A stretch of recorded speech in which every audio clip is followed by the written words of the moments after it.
I haven't finalized the positions of everything, and I still have a few decisions to make, but these are the terrain components that are going to be involved on the map, and I think it should be enough for you to work with as you make your army.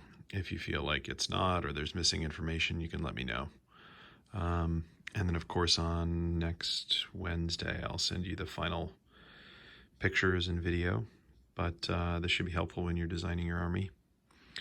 So there's a trench in the middle, and the edges of it are difficult terrain. So all this stuff marked in snow is difficult terrain. And the middle black areas are completely impassable to anything. It stretches across the whole board.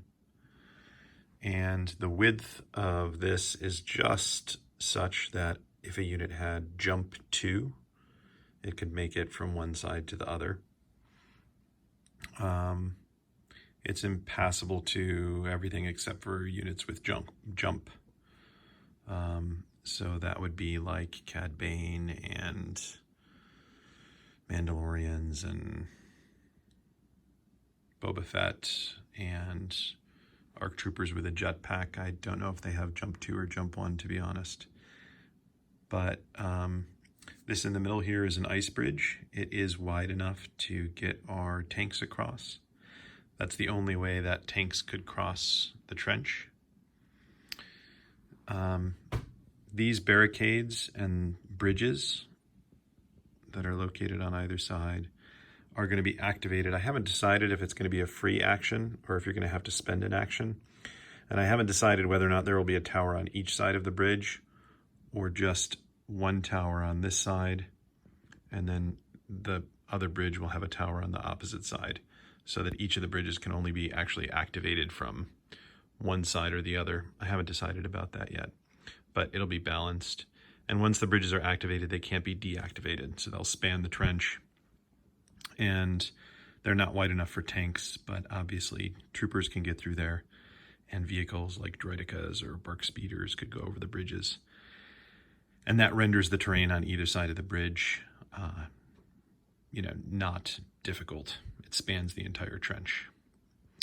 The snow on the side of the trench is the only difficult terrain on the board. These pipe cleaner circles with the trees in the middle represent stands of trees that are area terrain and light cover, non-LOS blocking.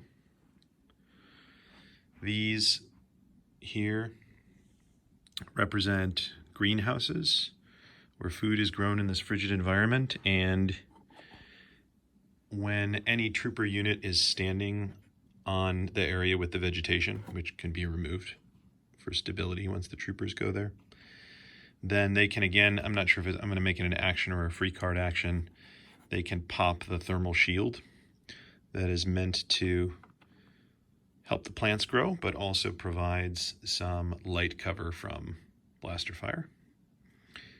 And probably make that a free action, but I'm not 100% sure about that.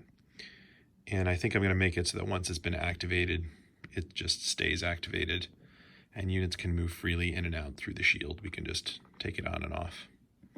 Again, not 100% sure about those details, but that shouldn't be crucial to building your army, and I'll tell you all the final details by next Wednesday.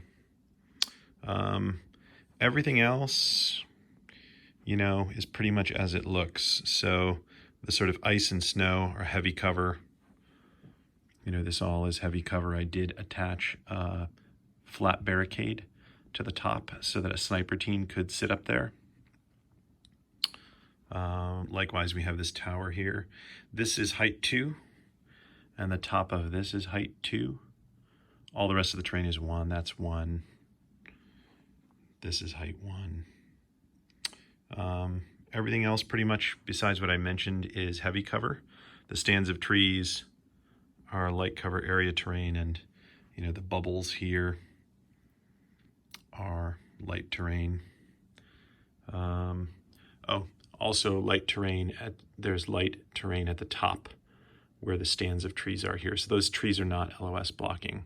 They're just light terrain, area terrain that is just at the top of the cliffs, but the cliffs themselves offer heavy cover. The ice offers heavy cover. This offers heavy cover. There's a tunnel through it. For this here, when someone is in the sniper tower, they can use, I think it's going to be a free action to open or close the door and raise or lower the sniper tower. And I think that is everything you should need. This is all approximate placements. I haven't like fully balanced the board yet, so some of this stuff could shift around. But again, I think you should now have everything you need to build your army. So this is heavy cover, LOS blocking if someone is behind this shield generator. So that's the idea. Hope that it's helpful. Let me know if you have any questions.